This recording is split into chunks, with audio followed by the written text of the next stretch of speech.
nwanne biko godo ya afa gị o. Afa m bụ Ekene Nnamani. Afa boys and ọtụtụ mmadụ jiri mara atabụla eme ọba onye na-akpara isi na-amaghị afa dị ọkụ ihe na-alụ bụ ọdịnala ị na-alụ bụ gịnị na gịnị? Ana m alụ ikirisi ndị mmadụ ọya ndị afọ ele ndị udu mmiri na-enye nsogbu ndị nyanya dị iche iche na-abịa be m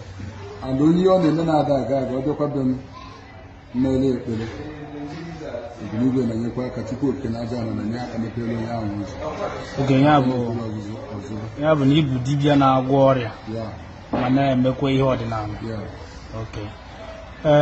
O nwere vidio na-etere ndị na soshal midia postu asị na ị na-egbu mmadụ so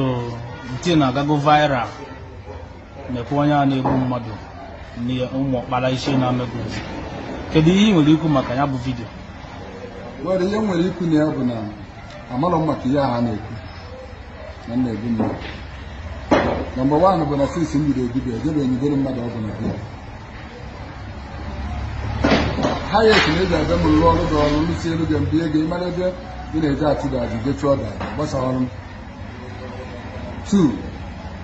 nwere onye amaghị ụzọ bịa be m si mgbuoro ya mmadụ nsọpọtụ ọ ka egbuo onye ahụ gosi na ihe m na-eme bụ ọdịnala. 3 onye ọbụla bụ onye ụmụ ọkpara kwesịrị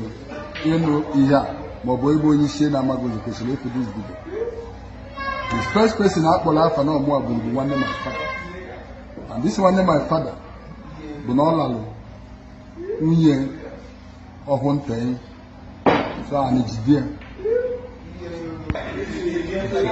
so ọ lalụ nwunye nwanne ya nwoke maka nwunye nwanne ya nwoke ka bụ nwunye nwa ya and anyị chasoro ego n'ote nke a na-akpọ barista akụkụman a na-akpọ balabala onye obi na bụ ụmụ ọkpara so ahụ wee ya bịa the man no nwanne my father called the same family ka anyị eburu the man bute na nke mgbe afọ bụ na anabi ihe jie wee jide ya kedu onye yi uzu ọsị na ndị mmụọ na-achụ ya ọsọ na ya lakwara nwunye nwanne ya nwoke and the girl dị ebe 35 years the man himself dị ebe 70 something years so ekwubi ya nsi ewe nọ nsa na ka ọ bụ na a ga-ejegbu ụmụnna ka edozie ebitin na ọ bụrụ nchọ ka ebe ndụ ọbụzikwa na achọrọ ka ebe ndụ ha gbuo ogwu bitin gbuo ogwu bụ maka ama ndị mmadụ buru egwu na onye sikwa nọ mmadụ buru onye ahụ abịa pụrụ then a jee na ụmụnna John Odo ngere nwe egwu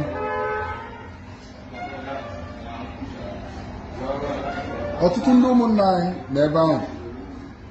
wee na-ekwudo okwu kwubido dị okwu akpọ dị man alalụ nwunye ya jụọ isi ya kedu ihe bụ ebumnobi ọ sị na enwere ihe ọzọ nye nwere ikwu na ya na-abụla onye lalụ nwunye ya ọ bụrụ na ọ na-anwụnye nwa na ihe na-eji ebu chọọchị na mmadụ ama mkpụrụ ya ewu na ama mkpụrụ ya ọkụkọ wee gwa na ihe mere emego mana onye a bụ nwanne anyị nwoke ma ọ bụrụkwa mgbe ihe ahụ mere ebebe akwa sa abịanyi ya sa abịanyi te ha aka David nwatụ bịakwa be m afọ anyị nọchara ebe a nsị a na-ejego na ụmụnna na ha ekwere ka edozie mana enwerozi onye ọtọnativ ọzọ m ike ime bikọz ọbụla ọya mmadụ kọrọ mmadụ ọgụ na ihe a bụ ọdịnala ji onye a maka onye anyị ji enwere ihe ya emeta n'ebe ọ dị ọnụ ihe dị ọrụ ha bụ ọ bụrụ na ha ji kwube dị man ọ lara nwunye ya ka amalụ ka ya ayọta obi ya ka amalụ ihe enwe ike ime mana ọ bụrụ na emere ya na enwekwu ihe ọzọ esi m o nwere ọgwụ mma agwọ m na ese na nke a bụrụ ya na-agwọ ọzọ ọ bụrụ ọya nkịtị bịa nsi ọgwụ panye onye ahụ nwere onwe mkpọ akwụkwọ na ọgwụ bie onye ahụ nwere onwe mana nke a bụ na nwere ihe m na-eme nwunye na ihe a bụ ọtọnativ anyị ememe ihe a na-agwa m David nwata onye amị mmezu amagonzi na saịdị eke ka ọ bụ so after everything ọgwata mụ na ya na-abụ kpacha the thing before hebụlọs abụrụ ejebe ụlọ ọgwụ si na ebe ọ bụ na enwere ihe mmemme ka eburu ejebe ụlọ ọgwụ ọ nọ n'ụlọ ọgwụ 4 days obini ọ nọ n'oxygen udo ewepụrụ oxygen na ka a na-ama nwetago onwe that day ka ọ nwụ ebunata ebe nye a na-ekuzi okwu a nsị ya nna na m gwakwala unu ka eje dozie ihe a ọ bụ na edozire na ọ ya emebi anụ na ahụ emebigodo atị onye ọbụla takara ahụ si m nwaanyị m ji wee kwube ụdị okwu ahụ Okeke na-abụ oke afọ na-abụ chesi na ihe nji kwube okwu ahụ na ana m na pozishọn ikwu ya anyị na ọ bụrụ na ebutela disman na be m na nwere nwere ọta nke ahụ gaa mechaa kwube genyi ya dị na uche ọ bụ nwanne m nwoke nsogbu sọpọtụ ọbụbele mụ na ụmụazị ya nọrọ ọfụma ebunọpụtana ka ekwubere okwu ahụ nwa esere ofu onye bịara kpọọ m na fon bịakwa abịa si m kedu ihe na-eme oke na-ekwe ihe na-emebi ihe dị ụtọ a ọsị m na ọkwa otu a ka eji gaa na nke pa ya mebere akọba na ọmụgwuru ana m ọnọkwa eziokwu na papa ya bụ ihe mere ihe nsọ ahụ sị m nwunye arịfọ nke a na-ekwukwa kedu ka o si wee kwu nse na nke nwunye arịfọ bụ na m tukwu ebe a nwanne ya nwoke bụ John Odo deputy PG onye bụ arịfọ bụ onye ụmụ ọkpala isi na-amaghị ụzọ onye bi na bụ ụmụ ọkpala ihe mere onye nke ahụ ihe mere nwunye ya ka m na-ekwu maka ịkpọ m afọ n'ebe nwunye ya nọ a sị na igbu nwunye ya na a sị na m bụ nwunye so anọ m na be m mụ na nwanne di ya tutu na be m ndị mmadụ bịa ka ebe afọ na be m wee hapụ nwanne di ahụ ebe ọ na-akpa nkata otukwuru ebe ahụ tukwugidezie si m nye ya ọjị were ọjị nye bupụtara ọkwa ọzọ na mmadụ ọ bụrụ na ya nkata anyị na-akpa na ọ bụrụ ihe ya ebe ọsịsọ echegide mmadụ mmesi ihe m na-eme chọrọ ya jee na bie ihe nna gụ na ya bụ nothing but the truth na mgbe ihe ọbụla gafere eziokwu mmadụ akpọzina m afa m so njebe mgbasị afa m na-agbalị ndị mmadụ wee jebe na be demand bụrụ oche bụ ihe m were mmanya nye m na-aṅụ mmanya anyị na-akpa nkata anyị na-akpa onye mgbade bụ fanta anyị na-akpa nkata anyị na-akpa onye nwanne ya nwoke bata sị m kedu ihe m bịara ebe anyị ọkwa ya achọ m nkwụsị elu dibịa na Chineke bụ ihe na-ewuzi ma ọ bụrụ na m sịrị m akwụsịghị elu dibịa ma abịakwa na dis compound again nwanne ya nwoke onye m bịara bịa manye gbabara ya mba sị ọ bụ na mmadụ ama m na-achọtazi ya ebe a ọ bụ na ọ mara na papa nye bụ Odo na-eke mere dibịa mgbe gboo ise hapụ ya ma ọ bụrụ na ọ mara otu a papa ya mere dibịa mgbe gboo na o kwesịghị onye dibịa na-abịa ebe a ka ọ na-distọpụ ya na ọ bụ ọfọ ha gobo ka anyị nwakapa nchekwara bọọdụ ọsọ oke ngwa m tukwuru ebe ahụ ticharịtị m nchekwa na ọ bụ ofu nzakwuru ejebute mmiri ọkụ shikwasị n'ọkụ mmiri ọkụ na-asụ ihe a na-agwa unu unu jụọ Chief John Odo deputy PG ọfisi na-amaghị so otu a ji wee osikwasị mmiri ọkụ n'ọkụ anyị tupu na-akpa nkata ote aka nwụchaa mmanya nji n'aka tọgbade fanta dọkan osise mmiri ọ dị ka mmiri ọkụ a na-asụzi ebute dị mmiri ọkụ gbee na dịbọte si na ọ bụrụ na esi na-efusigo elu jide nye ka agụ mmiri ọkụ a na-ezi ole ka a ga-ezi na-achọ ibe ka edebere ugwu ole ka a ga-ezi John mgbe papa na-aba blet na-aba segụ maka ụdị okwu ị na-ekwu n'ọkwa mgbe ihe mmadụ kwutere n'ọnụ ji wee bịara ụwa kịta asị na ọ bụrụ onye ahụ gburu ya doo nwere ka ede rịpọtụ ọrụ ụmụnna ruo plet jee ebe okenye ụmụnna ya Gabe n'igwe wee gwacha ya Gabe si anyị hapụ ya the next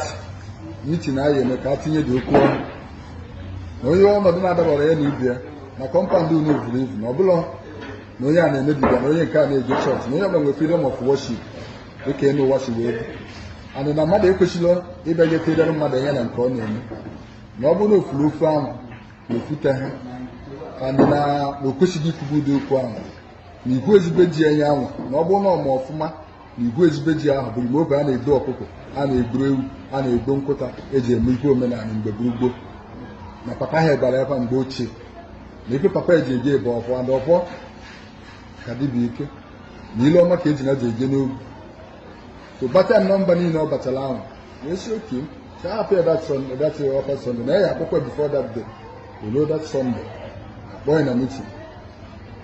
ọsị na ya efikwara ihe sịrị ya abịa kwado jinye ọzọ na ọ bụrụ na ọka na-agwọ ọgwụ na ọ gwara agwọ ọgwụ omebi ọ gwọtaghị mkpụrụ ebe na ya sịrị ya abịa kwado jinye ọzọ na ọ bụ na mmezi ihe ka ọ chọtara onye arụfọ bụ ihe na-ekwu ihe ahụ so ndị ụmụnna wee kọsọmsie ya baala ya mba si ya na abịara be nwanne di gị na ochiro gị ibe na ọkpọrọ gị iyi na onwere ihe ọ tụkọrọ gị ọnụ na ọ bụrụ na ọ kọbara gị ọnụ mgbe ọ bịara enwere ibute ụdị okwu a mara ka esi wee tiritie mana ebe ọ dị ute ahụ na ha amalọ ihe enwe ike ikwu na ya hapụ onye ọbụla gaba wigi nke so otu na nsogbu adịrọ then mechaa n'itie Sọnde bụ nwa atụrụ Onugbu bụ nwanne ya nwoke mba onye isi na-amaghị nze saịdị Ekempụta na saịdị Ugboko n'itie sị na m na gị na-aba adịkakwa anụ na Meri Ọkpala was there that day ya na na-abọchị nga sị na ọgụ ụkọrọ onye bụ ụka n'obodo onye nwatọrọ onye arịfa ama na onye arịfa ọtọrọ ofu nna kedu ya ahụ ihe mmụchi maka m na-ebe na mma isi a na-enye na nwanne gị nwaanyị jizi maka na nna alụ dibe na-akpa ime enyi ha sị na nwanne gị tebe oke nọ na nke m gụọ skuul na ụmụnne ya niile some of them na nna ha dị na mma na like obodo nsọ ka ọ na-enye m na ibe ọbụla mmadụ kebere mmadụ na ọ nwekwa ike ịbịara onye ahụ ụwa mgbe ọ na-atụghị enye ana na ihe m gwakwara mgbe o kwuru dị okwu ugo ọ bụrụ na ivuolu m n'obu na-eyi akwa mmiri ọkụ ka ejileka ma ọ bụ na ijere ka idebere m atụ ele ma kpọkọ Chukwu okike ọbịa mana ya nwụ na-agbara se otu ọbụla iji vuru m n'obi ya na Chukwu arụ gị azụ na ọ bụ ebe okwu m gwadebere ya se buchikwa anyị wọnụ nye ha afụfa mee ka na nke ka njọ bụ mmiri ọkụ na ọ bụrụ nke ịtọgba atụ ele na onye na-amaghị ikpe na-edebe na mmadụ atụ ele na atụ ele ama mme ole si m na sisi m bido olubadibe na-agọta ngo bụ jedebere mmadụ atụ ele n'okwe ihe asịrị m atụ ele ma m ige na be jibe nwoke kpọọ eba m ife ọbụla agwọ m isi m so nweta m mana ọ bụ na m emebe ha na enwere ebe ọbụla akpọrọ eba m mụ na-ama nsata nwa ọnụ m na Imam Chimoke na nsogbu adịrọ na ya achọpụtagoro ya akpọ ka ya gbuo otu mgbe ọ gwaziri m sị m o nwezi mgbe ọ kpọrọ m na fon sị m na ahụ adịrọ nwanne ya nwaanyị mba isi anyị onye ọbụla kwesịkwara na ijide ọnụ ya aka n'elu ụwa nka wee babasị oke ka o si wee bịa sị m na ọya shuga bụ ihe bịalịa isi anyị ka ebe ọ nọ sị m na ọ nọ n'ụlọ ọgwụ nsị ka ụlọ ọgwụ ọ nọ nsị na ọsị na ọdụ nọọ nsị na n'otu ọgwụkwọ sị m oke na ihe jikwa ọmụ bụ ka a mara ma onwe ihe mma atụ eme nsị oke na enyi biznes ọbụla m mere from 90 ma ọ bụ na onwe onye nrụ ọrụ bịara kene ekene na-eweta ma onye ọbụla m nwere ike itinyere gị nsị ka m na gị na-abara na m throughout that time nwere ihe m na-aghọta nwere ego nji bụ na ihe a na-ekwu bụ eziokwu elu na anịbara m eke ebe ụzọ m mepee so after everything nnukwu na omecha kpọọ ma gị nsị na ọ gbajikwa na ahịa ebe ọkụ si ndere m the video m sị chai ka mmadụ enwere ọkụ isi o ihe a niile abụchara ọnụ chọọ lukat